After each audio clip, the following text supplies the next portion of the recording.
আমরা কিন্তু 96 প্রকার নায়ক পেয়ে গেলাম এবং নায়কের বেসিক যে বৈশিষ্ট্য, এই 4টি বৈশিষ্ট্য কিন্তু মনে রাখলে হবে, কারণ এর উপরই বেস করেই আসছে পূর্ণ, পূর্ণতর, পূর্ণতম এবং পতি উপপতি বিভাগ।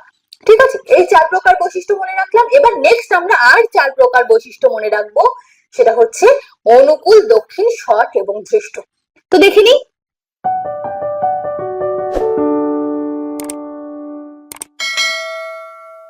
হ্যালো স্টুডেন্টস, থাম্বনেল দেখে নিশ্চয়ই তোমরা বুঝতে পেরে গেছো যে আজকের আলোচনার বিষয় কি হতে চলেছে। আজকের আলোচ্য বিষয় হচ্ছে উজ্জ্বল নীলমণির নায়ক ভেদ প্রকরণ। তো উজ্জ্বল নীলমণি বলতে স্বাভাবিকভাবেই প্রথমে একটা মনে ভয় কাজ করে যে এটা কিভাবে মনে রাখবো, এত টাফ টপিক মুখস্থ করব কি করে, পরীক্ষার জন্য কিভাবে মনে রাখবো। তো এই সমস্ত সমস্যার সমাধান হবে আজকের এই ভিডিওতে, মুখস্থ নয়, কিভাবে কৌশলে আমরা মনে রাখবো সেটাই আজ আমরা ভিডিওতে শিখবো। তো চলো শুরু করি। তো প্রথমে নায়ক ভেদ প্রকরণে যাওয়ার আগে বেসিক কিছু তথ্য আমরা জেনে নেব উজ্জ্বল নীলমণি সম্পর্কে। তো বেসিক তথ্যগুলি দেখো, আগে দেখে নিই। প্রথমত দেখো, উজ্জ্বল নীলমণির রচয়িতাকে, উজ্জ্বল নীলমণি রচনা করছেন রূপ গোস্বামী, যিনি স্বর গোস্বামীর অন্যতম গোস্বামী হচ্ছেন রূপ গোস্বামী, এবং এনারই রচিত গ্রন্থ উজ্জ্বল নীলমণি। এবং আরো একটি গ্রন্থ, উজ্জ্বল নীলমণি ছাড়াও আরো একটি গ্রন্থ হচ্ছে ওনার উল্লেখযোগ্য ভক্তি রসামৃত সিন্ধু, রসামৃত সিন্ধু। এবং আরেকটি গ্রন্থ কি, উজ্জ্বল নীলমণি। ঠিক আছে, এই দুটি গ্রন্থ। তো এই দুটি উল্লেখযোগ্য গ্রন্থে উনি কি আলোচনা করেছেন? উনি বৈষ্ণবীয় যে পঞ্চরস, বৈষ্ণবীয় পঞ্চতত্ত্ব, দেখো পঞ্চরস কি কি, 5টি রস।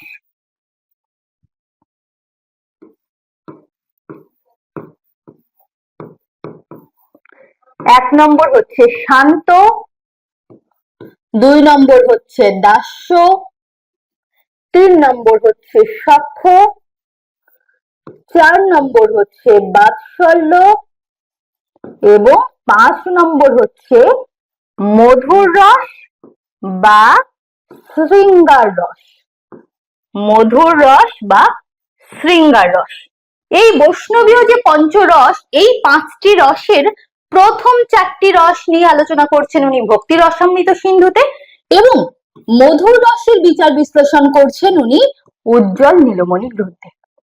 তো এই মধুর রস বা শৃঙ্গার রসের বিচার বিশ্লেষণ বা শৃঙ্গার রস সম্পর্কে বলতে গিয়ে উনি 15টি প্রকরণে এই গ্রন্থটিকে ভাগ করেছেন, যার মধ্যে আমাদের আজকের পাঠ্য হচ্ছে নায়ক ভেদ প্রকরণ। নায়ক ভেদ মানে কি, নায়ক সম্পর্কে বা নায়ক কয় প্রকার, কি কি কি কি বৈশিষ্ট্য হতে পারে নায়কের, এইগুলো হচ্ছে নায়ক ভেদ প্রকরণের মূল বিষয়। তো নায়ক মানে আমরা কি জানি, যার পজিটিভনেস আছে, তাই তো, পজিটিভ গুণ আছে যার মধ্যে, তিনিই নায়ক।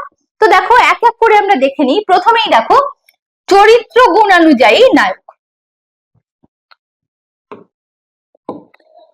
চরিত্র গুণ অনুযায়ী নায়ককে কয় ভাগে ভাগ করা হচ্ছে? ধীর ললিত নামের সাথে মনে রাখবে, এক একটা করে আমি বলছি। ধীর ললিত, ধীর শান্ত, ধীর দাত্ত এবং ধীরোদ্ধত্ত। তো ধীর ললিত কি, ললিত স্বভাব, অর্থাৎ যিনি স্বভাবে পরিহাস রসিক, যিনি সবসময় বেশ একটা মজাদার মানসিকতা, যার সবসময় মজাদার থাকেন, হাস্যরসিক, যার কোনো বিষয় কোনো চিন্তা নেই, স্বভাবে তিনি অত্যাধিক হাস্যসুলভ, এই ধরনের বৈশিষ্ট্য যার আছে তিনি হচ্ছেন ধীর ললিত। উদাহরণস্বরূপ আমরা কন্দর্পকে মনে রাখবো কিভাবে, দেখো কন্দর্প বলতে, কন্দর্প হলো মদনদেব, মদনদেব বা কামদেব। তো এনার স্বভাব কি, এনার তো কোনো চিন্তা নেই, ইনি সবসময় চিন্তা শূন্য থাকেন, কোনো সবসময় যে কোনো বিষয়ে হাস্যরসিক থাকেন, স্বভাবে রসিক স্বভাবযুক্ত, ইনি হচ্ছেন কন্দর্প। তো সেই স্বভাবগুলোই থাকবে কি ধীর ললিত নায়কের মধ্যে। নেক্সট আসছে ধীর শান্ত, এই বৈশিষ্ট্যে যাওয়ার আগে আমরা আগে উদাহরণের বৈশিষ্ট্য দেখবো। যুধিষ্ঠির, মহাভারতের যুধিষ্ঠির সম্পর্কে কিন্তু আমরা প্রত্যেকেই কম বেশি জানি। যুধিষ্ঠিরকে পঞ্চ পাণ্ডবের প্রথম পাণ্ডব যুধিষ্ঠির, যিনি স্বভাবে শান্ত প্রকৃতির, বিনয় গুণযুক্ত, যার দেখো স্বভাবে তিনি শান্ত প্রকৃতির, বিনয় গুণযুক্ত, এছাড়া কি কি কষ্ট সহিষ্ণু এবং সব থেকে বড় ধার্মিক, বিবেচক, যিনি বিচার বিবেচনা করে কাজ করেন, যার মধ্যে বিচার শক্তি আছে। এবং ধীর শান্ত নায়কের সব থেকে বড় বৈশিষ্ট্য হচ্ছে দেখো নামের সাথে ধীর শান্ত, যিনি শান্ত বৈশিষ্ট্য যুক্ত, যিনি সহজে রেগে যান না, ঠান্ডা বৈশিষ্ট্য বা ঠান্ডা থাকেন যিনি সবসময়, তিনি হচ্ছেন যুধিষ্ঠির।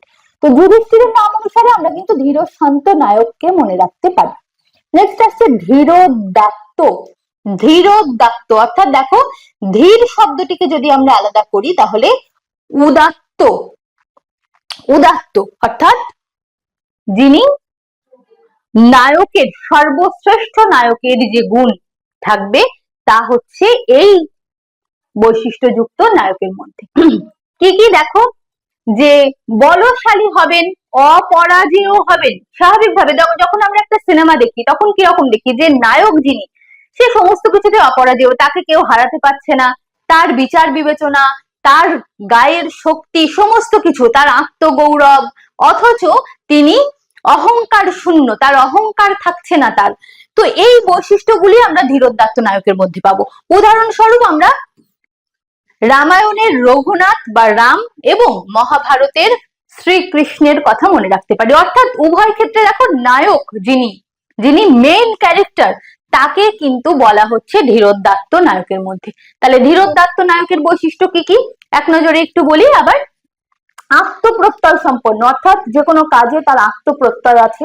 বলশালী, একটা সিনেমার কথা মনে করো, বলশালী নায়ক সবসময়। অপরাজেয়, তিনি কারোর কাছে হারেন না।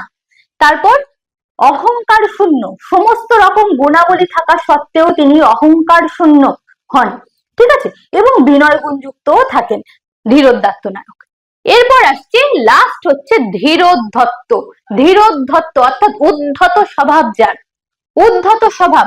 উদাহরণ ভীমসেন, পঞ্চ পাণ্ডবের দ্বিতীয় পাণ্ডব ভীমসেন, যিনি বলশালী, শক্তিশালী, অথচ কি করছেন, কিছুটা খলনায়কের বৈশিষ্ট্য যুক্ত, কিন্তু খলনায়কের নেগেটিভ ক্যারেক্টার প্লে করছে। এখানে নায়ক যেহেতু, সেহেতু ইনি পজিটিভ রোল প্লে করছেন। বৈশিষ্ট্য কি দেখো, বিদ্বেষ পোষণকারী হবেন, অহংকারী হবেন এবং রোষ স্বভাবযুক্ত, অর্থাৎ বেশ রাগী থাকেন সব সময়, ঠিক আছে। অথচ এই সমস্ত গুণাবলী থাকা সত্ত্বেও দেখো, এই সমস্ত গুণাবলী কিন্তু একটা খলনায়কের থাকে, কিন্তু তার সত্ত্বেও এনাকে নায়কের পর্যায়ভুক্ত কেন করা হচ্ছে? এই যে গুণগুলি, এগুলো থাকা সত্ত্বেও ইনি স্বভাবে ধীর, সেই জন্যই উনি নায়কের মধ্যে পড়ছে। তাহলে আমরা 4 রকম বৈশিষ্ট্য পেলাম। নাম দিয়ে মনে রাখবো কিভাবে কৌশলে। দেখো ললিত অর্থাৎ ললিত বৈশিষ্ট্য যুক্ত, কন্দর্পের বৈশিষ্ট্য বা মদনদেব বা কামদেবের নাম অনুসারে আমরা বৈশিষ্ট্যগুলো মনে রাখতে পারি। নেক্সট হচ্ছে ধীর শান্ত, শান্ত বৈশিষ্ট্য যুক্ত, যুধিষ্ঠিরের নাম অনুসারে মনে রাখতে পারি, বিনয়ী হবেন, উনি বিবেচক হবেন, ধার্মিক হবেন। ধীরোদাত্ত নায়ক, যিনি একেবারে একেবারে ফুল নায়কের রোল প্লে করছে, যে বলশালী, অপরাজেয়, আত্মগৌরব সম্পন্ন, অথচ অহংকার শূন্য, এই বৈশিষ্ট্যগুলি ধীরোদাত্ত। এবং ধীরোদ্ধত অর্থাৎ উদ্ধত স্বভাব, উদ্ধত স্বভাব যুক্ত তিনি হচ্ছেন ভীমসেন। উদ্ধত স্বভাব, রোষ স্বভাব যুক্ত, অল্পেতেই রেগে যায়, কিন্তু তার সত্ত্বেও স্বভাবে ধীর, সেই জন্যই উনি নায়কের মধ্যে পড়ছেন। তাহলে 4 প্রকার নায়ক বোঝা গেল। তাহলে এখানে তোমরা দেখো উপরের লাইনটি, নায়ক ভেদ প্রকরণে নায়ককে কয় প্রকার বলা হয়েছে? 96 প্রকার। তাহলে 96 প্রকার নায়ক আমরা কিভাবে পাবো? পেলাম তো 4 প্রকার, তো 96 প্রকার নায়ককে আমরা কিভাবে বুঝবো? দেখো একটু বোঝো, বুঝলে মনে থাকবে। 4 প্রকার নায়ক পেলাম আমরা, ধীর ললিত, ধীর শান্ত, ধীরোদাত্ত, ধীরোদ্ধত। এই 4 প্রকার নায়ককেই পূর্ণ, পূর্ণতর, পূর্ণতম ভাগে ভাগ করা হচ্ছে। অর্থাৎ ধীর ললিত পূর্ণ, ধীর ললিত পূর্ণতর, ধীর ললিত পূর্ণতম। আবার একই রকম ভাবে ধীর শান্ত পূর্ণ, ধীর শান্ত পূর্ণতর এবং ধীর শান্ত পূর্ণতম। কিভাবে? ঠিক যেমন ভাবে আমরা ইংলিশে ডিগ্রি করি, গুড, বেটার, বেস্ট, বা বাংলার ক্ষেত্রে তর বা তম যোগ করি, সরল, সরলতর, সরলতম, মানে একেবারে সরল। তো এখানেও তাই, দেখো প্রতিটিকে, এই প্রতিটি নায়ককে পূর্ণ স্বভাব অর্থাৎ এই স্বভাব আছে, ললিত স্বভাব আছে, ললিত স্বভাব যার আরো একটু বেশি আছে, আর ললিত স্বভাব যার একেবারে পূর্ণ মাত্রায় আছে, তার বেশি আর হয় না, তো সেটাই হচ্ছে পূর্ণতম। এইভাবে প্রতিটি এই 4 প্রকার নায়ককে 3টি ভাগে ভাগ করা হচ্ছে। তাহলে 3 এ 4 এ কতটি হলো? 12 প্রকার নায়ক হলো, 12 প্রকার হলো। তাহলে 12 প্রকার নায়ক আমরা পেলাম। এবার এই 12 প্রকার নায়ককে আবার পতি উপপতি ভাগে ভাগ করা হচ্ছে। পতি উপপতি কি? অর্থাৎ এদের সাথে বৈধ স্বভাব যুক্ত বা এদের সঙ্গে বৈধ সম্পর্ক যুক্ত অথবা অবৈধ সম্পর্ক যুক্ত, সেই হিসাবে পতি এবং উপপতি। অর্থাৎ একটি উদাহরণ দিয়ে বুঝি, ধীর ললিত পূর্ণ পতি আর ধীর ললিত পূর্ণ উপপতি। ঠিক আছে? এইরকম ভাবে তাহলে প্রতিটি এই 12টি ভাগেরই পতি উপপতি বিভাগ আছে। তাহলে 12 × 2 হচ্ছে কত? 24, 24 প্রকার। এবার এই 24 প্রকার নায়ককেও আবার 4 ভাগে ভাগ করা হচ্ছে। প্রত্যেকটি প্রকারের অনুকূল আছে, দক্ষিণ আছে, শট আছে এবং দৃষ্ট আছে। এই 4টির বৈশিষ্ট্য সম্পর্কে আমরা জানবো। তো আগে ভাগটা দেখে নাও। 24 প্রকারকে আবারও 4টি করে ভাগ করা হচ্ছে, অনুকূল, দক্ষিণ, শট এবং দৃষ্ট। তাহলে 24 × 4 হচ্ছে কত? 96।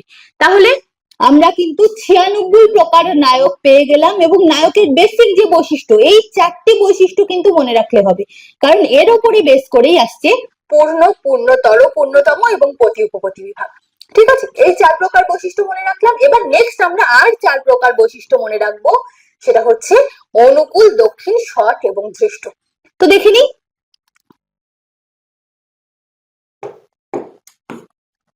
দেখো, পতি উপপতির বৃত্তিভেদ প্রকরণ, বৃত্তিভেদে এই 4 প্রকার ভাগ করা হচ্ছে। বৃত্তিভেদে মানে তার কর্মভেদে, সে কিরকম কাজ করছে তার উপরে বেস করে এই 4 প্রকার ভাগ করা হচ্ছে, যে লাস্ট 4 প্রকার অনুকূল, দক্ষিণ, শট এবং দৃষ্ট।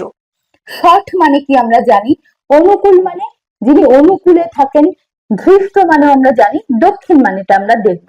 দেখো প্রথমে আসছে প্রথম ভাগ, 1 নম্বর ভাগ হচ্ছে অনুকূল, অর্থাৎ এক স্ত্রীতে অতিশয় আসক্ত যে নায়ক তিনি হচ্ছেন অনুকূল নায়ক। তাহলে আমরা আগের পেজের কথা মনে করো, যে ধীর ললিত পূর্ণ পতি অনুকূল, আবার ধীর ললিত পূর্ণ উপপতি অনুকূল হতে পারে। ঠিক আছে? তাহলে অনুকূলের বৈশিষ্ট্য পেলাম। নেক্সট আসছে দক্ষিণ। দক্ষিণ নায়ক কিরকম হতে পারে? দক্ষিণ নায়ক অর্থাৎ অনেক নায়িকাতে যার সমভাগ। যেমন আমরা কৃষ্ণের উদাহরণ দিতে পারি। এখানে কৃষ্ণ তার আমরা জানি যে তার অনেক পত্নী ছিলেন। তো দেখছি যে রুক্মিণীর প্রতি তিনি যেমন ভাব প্রদর্শন করছেন, বা রুক্মিণীর প্রতি তার যে ভাব আছে, আমরা দেখছি যে জাম্বুবতী বা অন্য যে নায়িকা আছে কৃষ্ণের, প্রত্যেকের প্রতি তিনি সমভাব পোষণ করছেন। ঠিক আছে? তো সেই হিসাবে কৃষ্ণকে আমরা দক্ষিণ নায়ক বলতে পারি। আবার অনুকূল নায়কের ক্ষেত্রেও আমরা কৃষ্ণকে ধরতে পারি, যেমন রাধার প্রতি তিনি অতিশয় আসক্ত, তো সেই হিসাবে তাকে অনুকূল নায়কও বলতে পারি। শঠ নায়ক, যখন আমরা নায়িকা ভেদ পড়বো তখন এগুলো আরো ডিটেলসে বুঝতে পারবো। তো এখন নায়ক ভেদ প্রকরণ একেবারে ছোট করে বুঝে নাও। শঠ অর্থাৎ শঠতা আছে যার মধ্যে, যে নায়কের মধ্যে শঠতা আছে, মিথ্যাচার আছে। কি বলছে? গোপনে অন্য নারীর সঙ্গে প্রণয়ে আবদ্ধ। গোপনে অর্থাৎ উনি সরাসরি সামনে এসে কিন্তু মিথ্যাচার করছেন না, শঠতা করছেন, গোপনে করছেন, যা করছেন তিনি হচ্ছেন শঠ। আর ধৃষ্ট হচ্ছে যে একেবারে সরাসরি মিথ্যা কথা বলছে, যে মিথ্যা কথা বলতে অতিশয় দক্ষ, অর্থাৎ সরাসরি দেখা যাচ্ছে সে মিথ্যা কথা বলছে, তা সত্ত্বেও তিনি একেবারে সামনাসামনি এসে ধৃষ্টতার সহিত মিথ্যা কথা বলছেন, তিনি হচ্ছেন ধৃষ্ট নায়ক। তাহলে 4 প্রকার নায়কের বৈশিষ্ট্য বোঝা গেল। অনুকূল হচ্ছে এক স্ত্রীতে আসক্ত, দক্ষিণ হচ্ছে তিনি যে কটি নায়িকা আছে বা যে কজন নায়িকা আছে প্রত্যেক নায়িকার প্রতি সমান ভাব পোষণ করছেন। শঠ নায়িকা যিনি গোপন করছেন, তার অন্য সম্পর্ক গোপন করছেন, আর ধৃষ্ট নায়ক যিনি ধৃষ্টতার সাথে সরাসরি সামনে এসে মিথ্যাচার করছেন। এই চার প্রকার হচ্ছে বৃত্তিভেদে। ঠিক আছে, মানে কি কাজ করছে। প্রথমত আমরা তো পেলাম তার বৈশিষ্ট্য অনুসারে ভাগ, সেটি হচ্ছে ধীর ললিত, ধীর শান্ত, ধীর দাত্ত এবং ধীরোদ্ধত্ত। আর এখানে পাচ্ছি বৃত্তিভেদে ভাগ। তাহলে আমরা টোটালি কয় প্রকার ভাগ পেলাম একবার একটু দেখে নিই। প্রথমে ভাগ পেলাম আমরা ধীর ভেদে। ধীর ভেদে কি? ধীর ললিত, ধীর শান্ত, ধীর দাত্ত ও ধীরোদ্ধত্ত। 2 নম্বর ভাগ কি পেলাম? এর উপরে 2 নম্বর ভাগ পাচ্ছি পূর্ণতর এবং পূর্ণতম। তাহলে ধীরের উপরে ভাগ হচ্ছে পূর্ণতর, পূর্ণতম। এদের উপরে বা এই দুটোর উপরে ভাগ হচ্ছে কিসের? এটা গুণ চিহ্ন, মানে গুণ হচ্ছে। ঠিক আছে, পতি এবং উপপতি। পতি ও উপপতি। ঠিক আছে, আর লাস্ট ভাগ হচ্ছে এর উপরে 4 নম্বর ভাগ হচ্ছে বৃত্তিভেদে ভাগ হচ্ছে। কি ভেদে? বৃত্তিভেদে, অর্থাৎ কার্যভেদে। সে কি কাজ করছে, তার স্বভাব কি, সে কি কাজ করছে তার উপরে বৃত্তিভেদে। অর্থাৎ অনুকূল নায়ক যিনি এক স্ত্রীতে আসক্ত থাকছেন, তার কর্ম এটি। দক্ষিণ নায়ক যিনি অনেক নায়িকার প্রতি সমান ভাব পোষণ করছেন। শঠ নায়ক কাজ করছেন কি? গোপন করার কাজ করছেন। ধৃষ্ট নায়ক মিথ্যা কথা বলার কাজ করছেন। এই যে তার বৃত্তিভেদে তিনি 4 প্রকার ভাগ পাচ্ছি আমরা, অনুকূল, দক্ষিণ, শঠ এবং ধৃষ্ট। তাহলে পেলাম কত? এখানে 4, এখানে 3, 3 এ 4 12, 12 গুণ 2 পতি উপপতি, 12 গুণ 2 হচ্ছে 24 এবং 24 গুণ 4 টোটাল হচ্ছে 96 প্রকার নায়ক।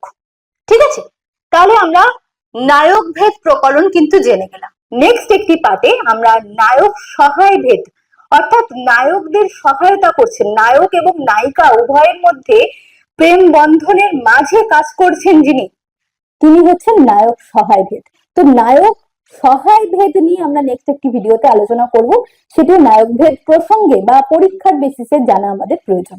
ঠিক আছে, তো নেক্সট ভিডিওতে আমরা নায়ক সহায় ভেদ এবং আরো অন্যান্য যে প্রকরণগুলি আছে সেই প্রকরণগুলি নিয়েও আমরা আস্তে আস্তে আলোচনা করব। তো এই ভিডিওটি তোমাদের কেমন লাগলো অবশ্যই তোমরা কমেন্ট করে জানিও। আর আশা করছি এরপর থেকে নায়ক ভেদ প্রকরণ তোমাদের মনে রাখতে অনেকটা সুবিধা হবে। তো ভিডিও কেমন লাগলো কমেন্ট করে জানিও। ভিডিওটি ভালো লাগলে অবশ্যই লাইক এবং শেয়ার করে বন্ধুদের সাথে তোমরা ভিডিওটিকে ছড়িয়ে দিতে পারো। চলো দেখা হচ্ছে নেক্সট ভিডিওতে, তত সময়ের জন্য টাটা।